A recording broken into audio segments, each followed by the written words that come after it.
Parents of teenagers. Parents of teenagers come to me all the, I have my son, he just doesn't listen to me anymore. Can you talk to him?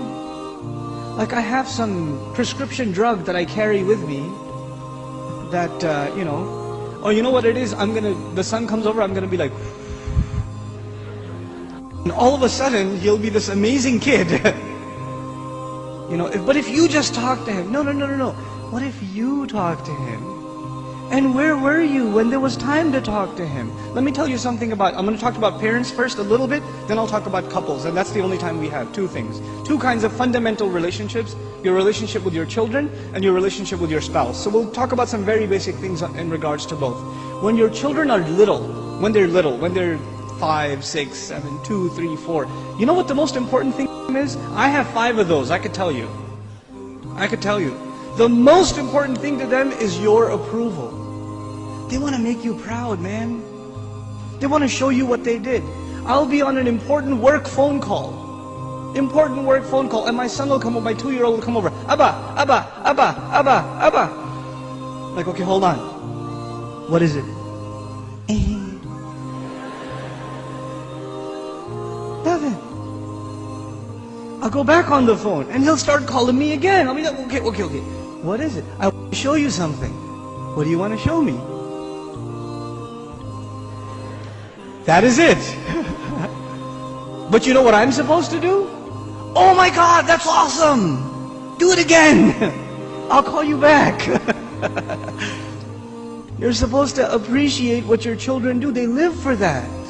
They desire that more than anything else. I have 3 girls, and you know the difference between girls and boys. Boys can't sit still, and girls can't stop this, right?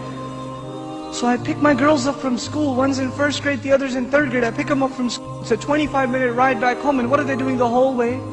You know what happened today in class? We colored a dinosaur, and we did this and that, and I was coloring it purple, but I decided to put in some green, and they're going on and on and on and on and on. And they cannot help themselves, and they cannot stop, and I have to pay attention and listen. I have to listen and say, oh, what about blue? No, I did only a little bit blue, right? I have to pay attention. And you know why I'm saying all of this? Just one more story on the side, just to wake you up a little. I share this story all the time. My oldest daughter, my eldest, Hosna, when she was younger, she was really into finger painting. So she'd dip her hands in paint and just making a big old mess, right? And she brings this big cardboard to me, and it's a big blob of blue. I don't see anything, right? And she says, Abba, look what I made. And I'm sitting there going, that's awesome, a mountain. And she says, no, it's Mama. And I was like, oh, don't tell Mama. But the point I'm trying to make is they live for your approval. Live for it.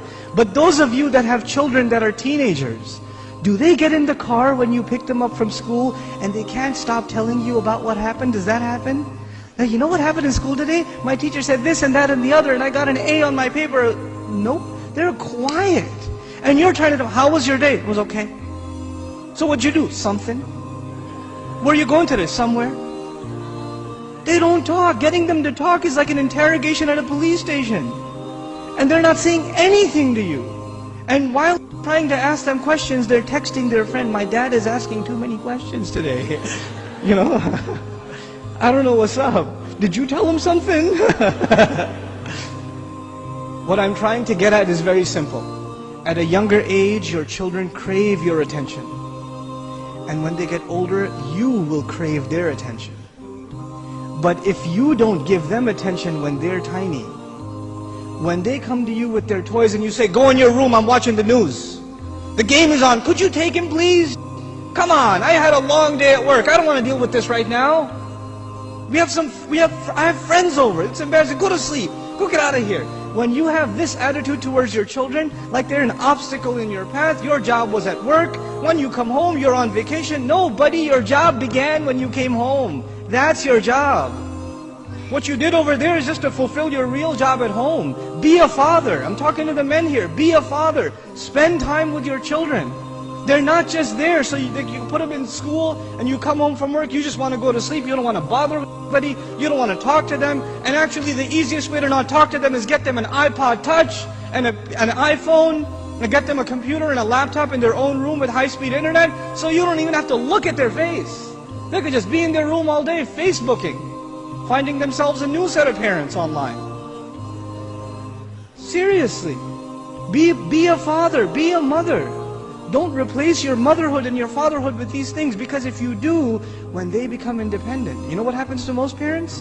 To most of you, your children, they only see you as a bunch of dollar signs walking around. And the only time they come and talk to you, Dad, can I have $5? Actually, nobody asks for $5 anymore, right? It's 20s nowadays. And I know youth, they haven't seen money that small. They don't know fives. Can I have $20? Can I go to the mall? Can you drop me off? Can I go over to my friend's house? Can I do this? Can I do that? Can I do the other? When they want something, they come to you. Otherwise, you don't see them. And when they get to a certain age where they are old enough to make their own little bit of money, guess what? You're not going to see them at all. Because your cash register is no longer relevant. That's no longer relevant. If this is the relationship you are setting yourself up for, you're headed for destruction. We got to change this now. And the way to change it, and it's going to be hard for a lot of you to implement this, but we have to be friends with our children. We have to be their best friends. They should enjoy hanging out with us the most, the parents.